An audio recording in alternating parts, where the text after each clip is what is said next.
Hello, Felicity. We're going to take a look at your second film here. And so we'll just jump right in. Now I'll kind of stop and start a little bit as we look through. So here we go.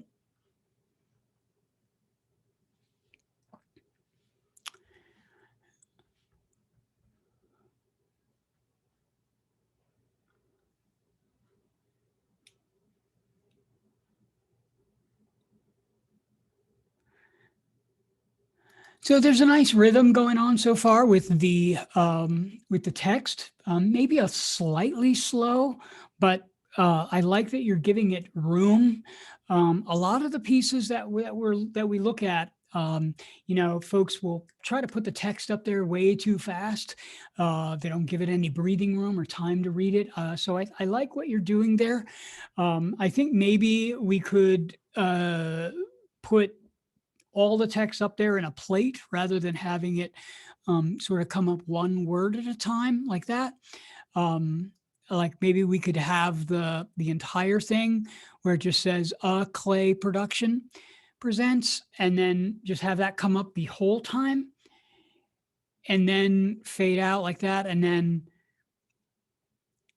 an Irish film, a film by an Irish family, go away, and then the potato western. So instead of having it boom, boom, boom, boom, boom, boom, boom, boom, boom, it would come up 1, 2, and 3. I think that would be a kind of a little bit more of an elegant way to do it, but I like that you gave it space. That's a good intention to do there, a good instinct to do.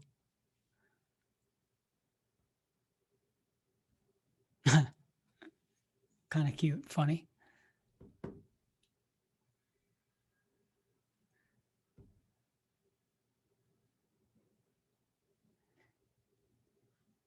So what I would have to say about this text, and text is tough when you're dealing with video, because there's 3 steps that happen with text when we're dealing with video.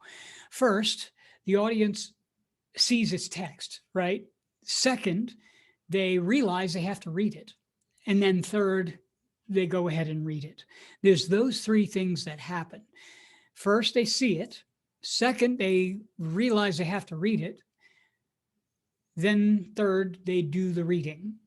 Now, for that reason, you have to account for all 3 of those things. And so you have to build that into the time that you have text up there.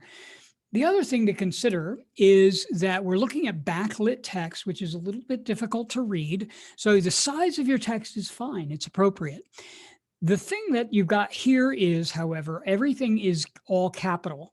And that may have to do with the decorative font that you're using, which I think worked perfectly for the titles. However, for your text here, which we have to read, all capitals in a sentence and almost in a paragraph here, this is not a paragraph, but in a block of text here, is a challenge to read.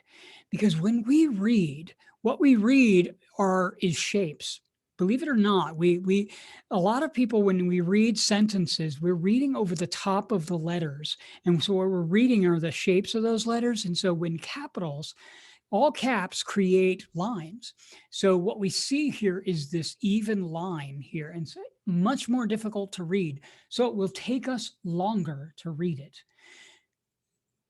That said, if it was lowercase, upper and lowercase, it would make it a lot easier for us to read. And so therefore, it would take us less time to read, and therefore you could have it up there less time. Long story short, I think you ought to change the font out here. I think we could go with a standard font that is not this same decorative, because it's no longer the titles anymore. Now you're into your piece, right? You've gotten past the other part, and this is the beginning of the piece itself. It's no longer credits. This is the start of your work. So you can go with something that it will give you the capitals and lowercase, space it out a little bit more, time it out. What I would say is put it up there as you're editing, and read it out loud. And as long as it takes for you to read it out loud, that's how much time you need. So for instance, go as far as you dare in the heart of a lonely land. You cannot go so far that life and death are not before you. That's how long this needs to be up there, at least. That way, and that's how long it took to read out loud. Now, give it another second or two for someone to realize that there's text to read, and then another second to realize they have to read it.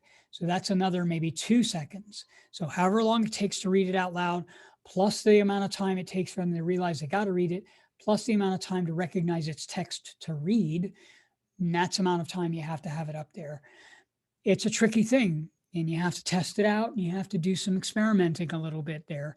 So that's something to learn about putting text up, but it's important because this is something that's important to you and in your piece.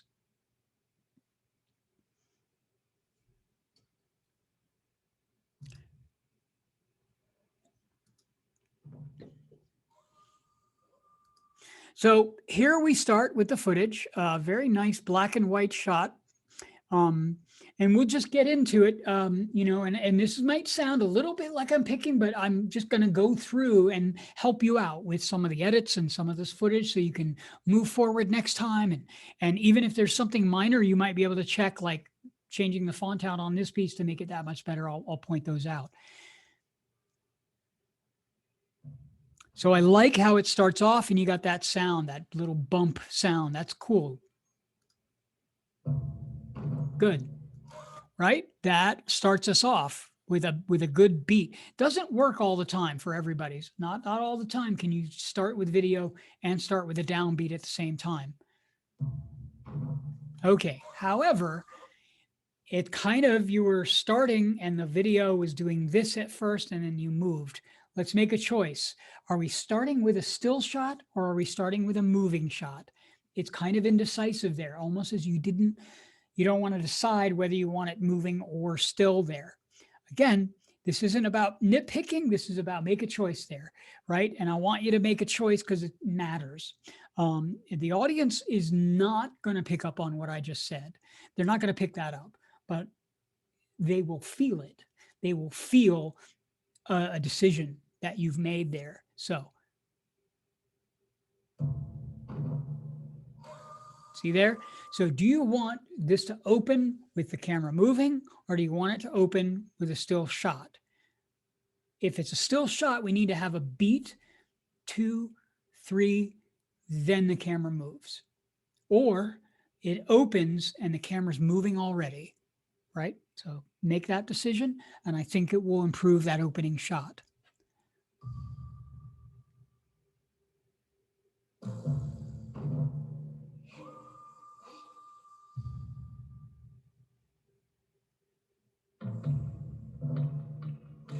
These are all, you know, we talked about this, that your photography here is very good. You're making some good choices here. You know, a couple of these are midday, which I think we might have chosen a slightly different time of day. You know, when you have the sun here a little bit lower in the sky, that's good. Here where the, you know, again, you've got the shot coming after this, that's a nice, really the sun's lower. You've got this almost golden hour shot going on here. That's good. You got the dust flying up. That's awesome. Here it gets a little more midday, right? You got the snake. It just had to do with what time you shot the footage. Now that you probably couldn't time out because you saw the snake and you had to do the footage. This, on the other hand, you know, you probably had different times of day you could have shot this. This is where the sun is not as in a good a position.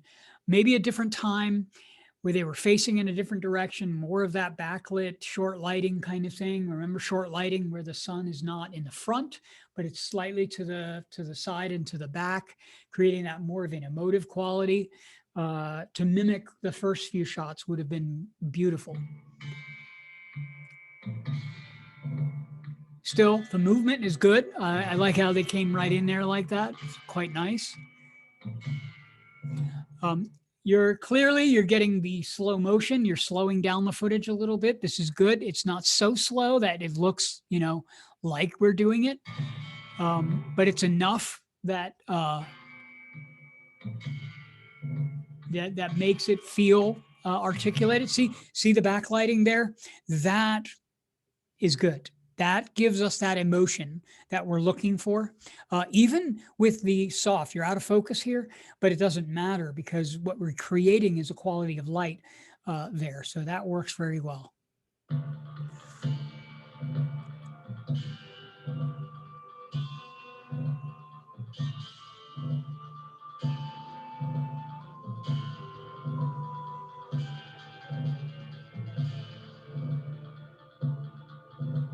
So here you're showing a time, a time change effectively. That the time of day is moving because the first shot the sun was here. Now the sun is lower. That's good. You're showing a period of time changing. Here we have some a little bit of artifact here, right here and here. This could just be where you had some dust, that kind of thing. Let's keep an eye on it just to make sure your camera doesn't need cleaning. You're out there with some dust stuff, so we want to be sure that we keep your camera maintained and be sure that we don't need to do some maintenance on that camera to be sure we don't increase this or that it gets worse.